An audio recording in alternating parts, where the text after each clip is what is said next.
Miss Shamsi. Hello! I'm so happy to see you after so many months. I know. Hindi kayo nakapunta ng El Salvador. What happened? Why didn't you go? Well, Michelle D knows. So, yun ang importante.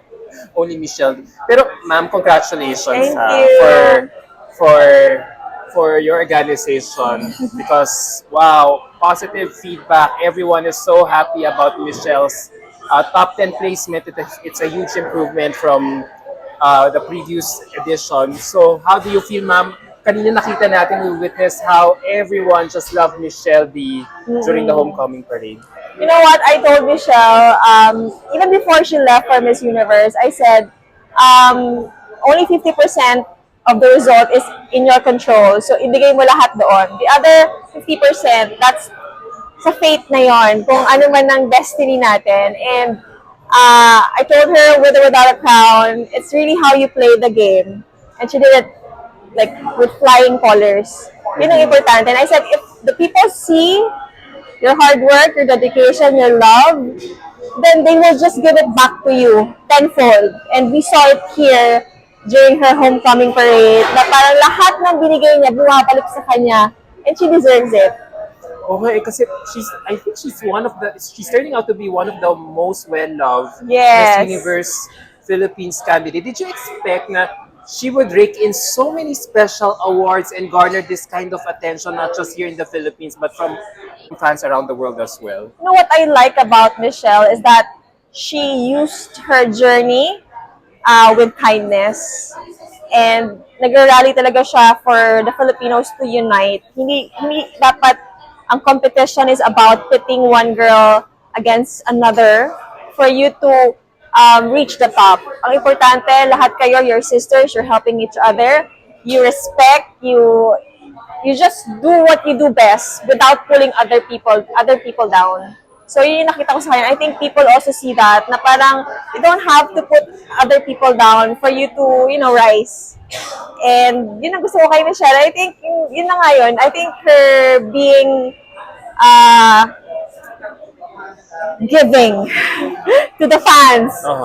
Nag-effort talaga siya doon. For sure. She even told me, kahit napagod siya and, she lacks sleep, and with all the activities in Miss Universe, she never forgets to update the fans.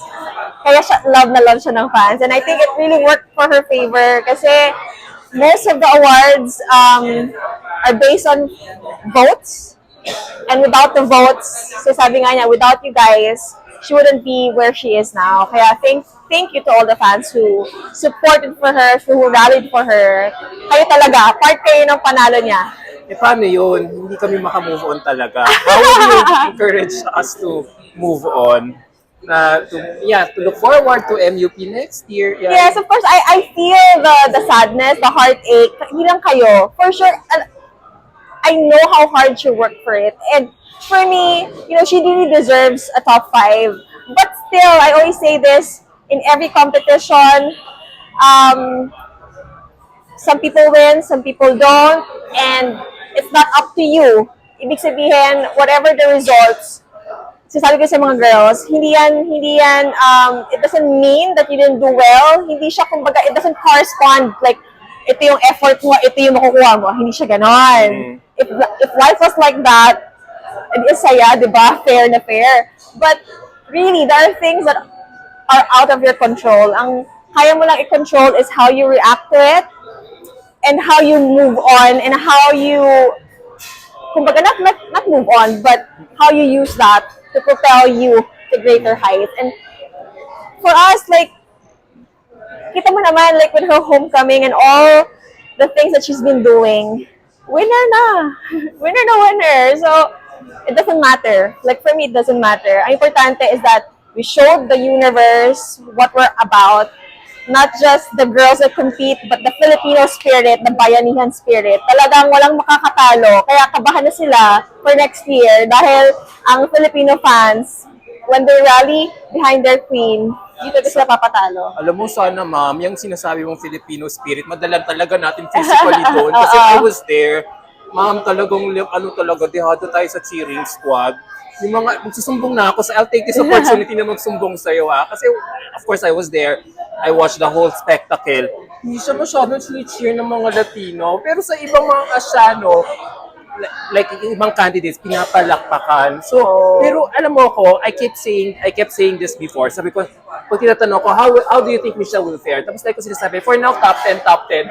Tapos nung nakikita ko na siya on the ground, nakikita ko by the day, palakas siya ng palakas. Sabi ko, oh my God, may chance pwede mag top 5. Kasi and then she came out in that evening gown. So, I thought parang she would be a shoo-in. So, kasi may precedent eh. Kasi sabi ko, yung beauty naman ni Michelle, feeling ko, ma-appreciate din naman ng mga Latino because may precedent na nga, like, in 2007, Rio Mori won in Mexico and then Korea placed third runner-up. Tapos Japan placed fourth runner-up sa Panama, Latin country. And then yung batch mo, di ba, you were in top 5 with Miss China. So sabi ko, In Brazil, yeah. sabi ko, pwede naman eh. Kaya lang, so umasa na ako and then it did not happen. So parang, hindi nila na-appreciate. Parang sabi ko, bakit ko noon? Dehado tayo sa cheering squad.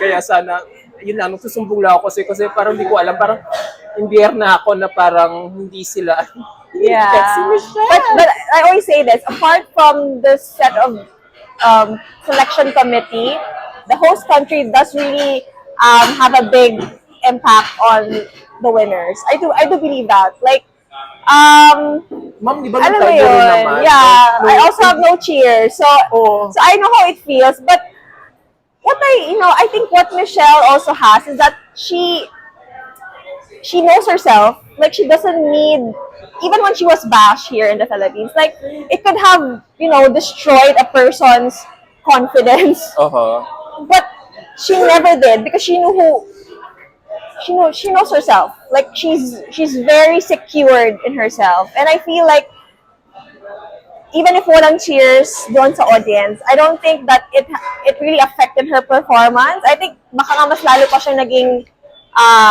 kumbaga uhaw to prove herself to everybody. And yeah, sometimes life is like that. Sometimes you get to go to a country that ito yung mas favored. And it's not just her. Like, I always say that there's 80 girls. And as a national director, I also feel for the other national directors who tells me that year after year, they go and their country never even gets recognition. Not just even called eh. Parang even in like, kapag nako-cover ng mga media like hindi sila na nako-cover. They also feel bad. It's not just that. Diba? Hindi lang Philippines. That's why I also want to encourage the bloggers, the media people na also give spotlight to the other girls who are competing kasi hindi lang naman tayo ang nandoon. Yes, of course, syempre, focus tayo sa ating Miss Philippines, diba? But then, yung iba nag-e-effort din sila. Alam mo, I feel guilty because nandun ako, wala pala ako na-realize ko, wala ako na-interview. Apart from South Africa, wala ako masyadong na-interview na African No, I delegates. feel bad then because they always say, I'm not naming any names, but they always say it's always the same countries that make it, right? That's okay with them kasi they know na how hard we train the girls, na talagang we're a powerhouse country. But still, they're part of the competition. So, like, even like when the sponsors choose the girls, they also feel bad. Like, why is it the same girls? Alam mo yun? So, may ganun talaga. And as much as we want everything to be fair, sometimes talaga it's not. Diba? And with beauty pageants, there's so many factors. Hindi lang yung performance. Kaya alam ko kung bakit masakit because we know na performance-wise, wala eh. Wala kang makitang anything na pwede mong i-improve pa ba? Ano pa ba pwedeng gawin? But then, I always say this na the most important thing is how you play the game, how you perform, how you made the country proud, and kung ano man ang maibigay sa'yo or ano man ang maipatong sa'yo na corona, that's just icing on the cake. Like, that's just bonus. So sa akin, she's a winner for me. She was able to carry herself well, and what she does after, that's what matters in So, the end. ma'am, with everything, with the outcome that happened, with MMD's candidacy, how is MUP recalibrating its strategy in looking for its winner next year? Ang hirap. Lagi na nag-recalibrate. Because like, I don't know. Okay, well, we'll see. Because before we were told it's going to be about the voice for change and how you will use your platform to become a transformational leader. And I think we have a transformational leader. So biglang, okay, so ano kaya? Ano naman kaya? We'll see. alam mo, may out of the box suggestion ako, pero it will not sit well with you. Gawin mo yung pageant last minute. Kailangan pag malapit na. Oo, pag malapit na. No, I think, joke lang. mahirap din ilagay into a mold. Paiba-iba sila ng criteria. Like, I feel like, it's just that we have to choose the girl that best represents us. It doesn't matter if yan ang peg o yan ang mold ng Miss Universe. Like for me, it's not about that. It's about, are we proud of this girl that will represent us in the Philippines? It doesn't matter if siya ba yung hinahanap. Ang importante, is she the best representation of who we are as Filipinos? And will she be able to like show that to the stage, the universe stage? Yun lang yun eh. We can't really predict eh. Like, even if like, the panel of judges, you don't have a say on that, diba? So, sa akin, it's more of like preparing the girl mentally, emotionally to like receive all of, not just the bashing, but of course the praise. Kailangan lang talaga maging level-headed siya and just be secured in herself. So, we'll see next year who will be our next Miss Universe Philippines. Ilang candidates na po ba? Talagang 80 pa rin? Well, last time you said po. I can't say because until now, there are still some na humahabol. But, and not everybody will be able to provide a candidate for 2024. So, medyo may plus minus. So, I don't want to say anything, but for sure, aabangan natin ito. And like January, like every weekend, there's a coronation. So doon malalaman nyo na kung sino-sino pa unti-unti ang mga magiging official candidates natin sa Miss Universe Philippines. And apart from that, meron din mga appointments na aabangan natin. Wow. Naku, excited ako sa appointment na yan. Hindi na sila dadaan sa provincial pageant. So, ma'am, last question. So, ngayon pa lang, bukod doon, ano pang pwede naming abangan? Kailan ang next MUP pageant? Well, I couldn't really say definitely, but we're trying to eye still the same. Like April, na coronation, April or May coronation, maybe February start of activities. And since it will also depend, our activities will depend on how many candidates we have, because the more we have, we also have to create different activities kasi baka hindi kaya sabay-sabay. So, we'll let you guys know as soon as we have all the details. Alright. Thank you, Miss Shamsi. Thank you. I'm so happy to finally chat with you after so many months. God bless you po. Thank and you. Merry Christmas. Merry Christmas, Merry everybody. Christmas. Bye.